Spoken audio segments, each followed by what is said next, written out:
Hello guys, in this video I'm going to show you how to share an article in Instapaper.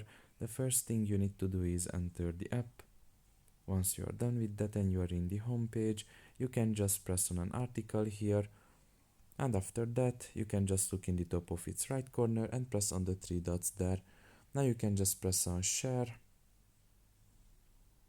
and you will be able to share this article in one of these applications that you can see down below. You can even press on the more option and you will be able to find every application here in which you can share that article.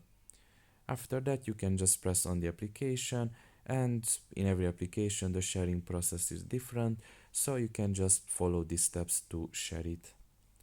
So that's pretty much it really. I hope this video was helpful to you. Thank you for listening and see you next time. Bye bye.